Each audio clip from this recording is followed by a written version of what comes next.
3 വർഷം ആകുമ്പോൾ സത്യം പറഞ്ഞാൽ ഒരിക്കലും നമുക്ക് കവറപ്പ് ചെയ്യാൻ പറ്റുന്ന ഒരു വിടവല്ല ഉള്ളത് എന്നുള്ള തിരിച്ചറിവാണ് എനിക്ക് ഈ 3 വർഷമായി ഉള്ളപ്പോൾ നിൽക്കുന്നത്.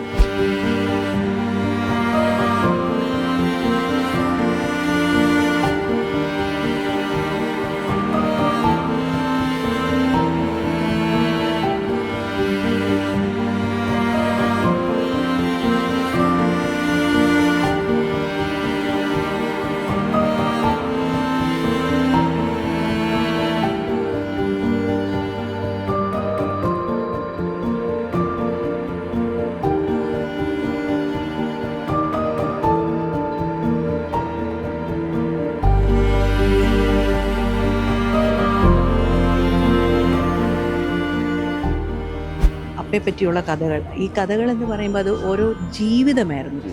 ഒരിക്കലും അതൊരു രാഷ്ട്രീയ പ്രവർത്തകൻ അല്ലെങ്കിൽ ഒരു മുൻ മുഖ്യമന്ത്രിയുടെ ഒരു കാര്യമല്ല. ഓരോരുത്തർക്കും ഓരോ ജീവിതമാണ് പറഞ്ഞു തന്നത്. ഇവിടെ ഈ കല്ലറ ഈ 3 വർഷമായിട്ടും ഒഴിയാറില്ല. എല്ലാ ദിവസവും ഇവിടെ ആളുകളുണ്ട്.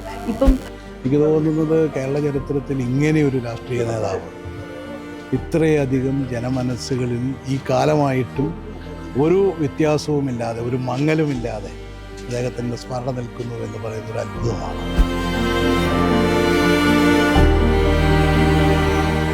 നമസ്കാരം. മുൻ മുഖ്യമന്ത്രി ഉമ്മൻചാണ്ടിയുടെ കബറിടത്തിൽ ഓർമ്മപ്പൂക്കൾ അർപ്പിച്ച് മുഖ്യമന്ത്രി VD സതീശൻ. ഉമ്മൻചാണ്ടി സാറിൻ്റെ 3ാം ചരമവാർഷിക ദിനമായ ഇന്ന് അദ്ദേഹത്തിൻ്റെ സ്മരണകൾ ഉറങ്ങുന്ന പുതുപ്പള്ളി സെൻറ്റ് ജോർജ് ഓർത്തഡോക്സ് ദേവാലയത്തിലെ കബറിടത്തിലെത്തിയാണ് ഓർമ്മപ്പൂക്കൾ അർപ്പിച്ചത്. ഇന്ന് രാവിലെ മുതൽ ഉമ്മൻചാണ്ടി സാറിൻ്റെ കുടുംബാംഗങ്ങളും കേരളത്തിലെ വിവിധ മന്ത്രിമാരും MLA മാരും ജനപ്രതിനിധികളും രാഷ്ട്രീയ നേതാക്കളടക്കം ഇവിടേക്ക് എത്തി അദ്ദേഹത്തിൻ്റെ ഓർമ്മപ്പൂക്കൾ അർപ്പിക്കുന്നതിനായി അശ്രുപുഷ്പാഞ്ജലി നടത്തുന്നതിനായി ഇവിടേക്ക് എത്തിച്ചേരുന്നു. വൻ ജനക്കൂട്ടം തന്നെയാണ് അദ്ദേഹത്തിൻ്റെ സ്മരണകൾ ഉറങ്ങുന്ന കബറിടത്തിലേക്ക് എത്തിച്ചേർന്നത്. അദ്ദേഹത്തിൻ്റെ ഓർമ്മകൾക്ക് 3 വർഷം പിന്നിടുമ്പോഴും ഇപ്പോഴും ഉമ്മൻചാണ്ടി സാർ ഓരോരുത്തരുടെയും ജനമനസ്സിൽ ജീവിക്കുന്നു എന്നതിൻ്റെ തെളിവ് തന്നെയാണ് ഇവിടേക്ക് എത്തിച്ചേരുന്ന ആൾക്കൂട്ടം. അദ്ദേഹത്തിനെ ഇവിടെ എത്തിച്ചേരുന്ന ഓരോരുത്തരും അവരുടെ ജീവിതത്തിൻ്റെ ഭാഗമായി മാറിയ ഉമ്മൻചാണ്ടി സാറിനെ ഓർത്തെടുക്കുകയാണ്. അദ്ദേഹത്തിൻ്റെ മകളായ ഡോക്ടർ മറിയ ഉമ്മൻ ഇപ്പോൾ അദ്ദേഹത്തിൻ്റെ ഓർമ്മകളെക്കുറിച്ച് നമ്മളോട് പങ്കുവയ്ക്കുകയാണ്. 3 വർഷം ആകുമ്പോൾ സത്യം പറഞ്ഞാൽ ഒരിക്കലും നമുക്ക് കവറപ്പ് ചെയ്യാൻ പറ്റുന്ന ഒരു വിടവല്ല ഉള്ളത് എന്നുള്ള തിരിച്ചറിവാണ് എനിക്ക് ഈ 3 വർഷമായി ഉള്ളപ്പോൾ നിൽക്കുന്നത്. 2 വർഷത്തിൽ നിന്ന് 3ാമത്തെ വർഷം വരുമ്പോൾ എനിക്ക് വലിയ ഡിഫറൻസാണ്. ഈ ഒരു കാലയളവിലാണ് ഇലക്ഷൻ വന്നത്. ആ സമയത്ത് ഒരുപാട് പ്രചരണത്തിന് ആദ്യമായിട്ട് തിരുവനന്തപുരം മുതൽ കാസർഗോഡ് 14 ജില്ലയിൽ പോകാൻ സാധിച്ചു. അപ്പം ആ ഒരു സമയത്താണ് കൂടുതൽ ജനങ്ങളുമായിട്ട് ഡയറക്റ്റ് ബന്ധം വന്നപ്പോഴാണ് അപ്പ എന്ന് പറയുന്നത് ഒരു ഇതിഹാസമായിരുന്നു. അത് നമുക്ക് ആ ഒരു തിരിച്ചറിവ് ഉണ്ടാകുന്നത് അതിലാണെന്ന്. കാരണം മറ്റൊന്നുമല്ല, ഞാൻ പോയ സ്ഥലത്ത് എല്ലായിടത്തും അപ്പയെ പറ്റിയുള്ള കഥകൾ, ഈ കഥകളെന്ന് പറയുമ്പോൾ അത് ഓരോ ജീവിതമായിരുന്നു. ഒരിക്കലും അതൊരു രാഷ്ട്രീയ പ്രവർത്തകൻ അല്ലെങ്കിൽ ഒരു മുൻ മുഖ്യമന്ത്രിയുടെ ഒരു കാര്യമല്ല. ഓരോരുത്തർക്കും ഓരോ ജീവിതമാണ് പറഞ്ഞു തന്നത്. എന്തുമാത്രം, പിന്നെ ഒരുപാട് സ്ഥലങ്ങളിൽ 14 ജില്ലയിലും പോയി, ഒരു 72 മണ്ഡലമൊക്കെ പറയും. ഇപ്പോൾ 72 മണ്ഡലത്തിൽ ഒരുപാട് പ്രോഗ്രാംസ് ചെയ്തു. അപ്പോൾ ഈ പല സ്ഥലങ്ങളിലും പോകുമ്പം അവിടുത്തെ ആളുകൾ, എനിക്ക് ഭയങ്കര അതിശയം തോന്നി. ഒരുപാട് ആളുകൾ പറഞ്ഞു, ഞങ്ങൾക്ക് സാറിന് ഏറ്റവും പ്രിയപ്പെട്ട ജനങ്ങളാണ് ഞങ്ങൾ. ഇപ്പം എനിക്ക് വേണമെങ്കിൽ താങ്കളോട് പറയാം, എനിക്ക് താങ്കളെ വലിയ ഇഷ്ടമാണ്, വലിയ കാര്യമാണ്, അങ്ങനെ ഒരുപാട് പേർക്ക് പറയാൻ സാധിക്കും. അങ്ങനെ പലരും പറയും പല കാര്യങ്ങൾ കൊണ്ട്. പക്ഷേ സാറിന് ഏറ്റവും പ്രിയപ്പെട്ട ജനങ്ങൾ ഞങ്ങളായിരുന്നു എന്ന് പല ദേശക്കാർ പറഞ്ഞു.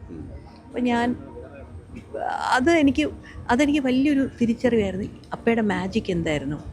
ഇപ്പം ഒരു ദേശക്കാരല്ല, പുതുപ്പള്ളിക്കാർക്ക് പറയാം പുതുപ്പള്ളിക്കാരാണ് അപ്പയുടെ ഫേവററ്റ്. ഇതങ്ങനല്ല. ഞാൻ പോയ ഒരു 10-80% സ്ഥലങ്ങളിലെ ആളുകളും ഞങ്ങളായിരുന്നു സാറിൻ്റെ ഏറ്റവും പ്രിയപ്പെട്ട ജനങ്ങൾ. അപ്പം എന്ത് ചെയ്താണ് അവരുടെ ഹൃദയത്തിൽ ആ സ്ഥാനം ഉണ്ടാക്കിയെന്നുള്ളത് ഒരു സഹജമായി സാധിക്കുന്നൊരു കാര്യമാണോ എന്നെനിക്കറിയില്ല. ഒരുപാട് ഭയങ്കരമായ എക്സ്പീരിയൻസ് ആയിരുന്നു ആ ജേണിയിലുണ്ടായിരുന്നു. അങ്ങനെ പോകുമ്പോഴാണ് ഞാൻ എൻ്റെ ചെറുപ്പത്തിൽ എൻ്റെ അപ്പ എനിക്ക് എന്തായിരുന്നു ചെറുപ്പത്തിൽ ഞങ്ങളോട് സ്പെൻഡ് ചെയ്ത ടൈം, പറഞ്ഞു തന്ന ഓരോ കാര്യങ്ങൾ, അതൊക്കെ ഓർമ്മകൾ തിരിച്ചു വന്നതും അതൊന്നും ഒരിക്കലും ഈ നഷ്ടമായി നിൽക്കും എന്ന് അതുപോലെ ആൾക്കൂട്ടത്തിനിടയിൽ അദ്ദേഹം ഇപ്പോഴും ഉണ്ടെന്ന് വിശ്വസിക്കുകയാണ്. ഡെഫിനറ്റ്ലി. അത് ഒരിക്കലും ഉമ്മൻചാണ്ടി എന്നുള്ളത് 3 വർഷം നിങ്ങളൊന്ന് ഇവിടെ വന്ന് കാണുമ്പോഴും അതിൻ്റെ തെളിവാണ്. അതിൽ 3 വർഷം ഇന്നത്തെ ദിവസമാണെന്ന് പറയും. പക്ഷേ അങ്ങനെയല്ല. ഇവിടെ ഈ കല്ലറ ഈ 3 വർഷമായിട്ടും ഒഴിയാറില്ല. എല്ലാ ദിവസവും ഇവിടെ ആളുകളുണ്ട്. മരിച്ചിട്ട് 3 വർഷമായെങ്കിലും ഇന്നും അദ്ദേഹത്തിൻ്റെ സജീവമായ സാന്നിധ്യം അത് കേരളത്തിലെ ഓരോ വ്യക്തിയും ഓരോ കോൺഗ്രസ് പ്രവർത്തകരും അനുഭവിക്കുകയാണ്.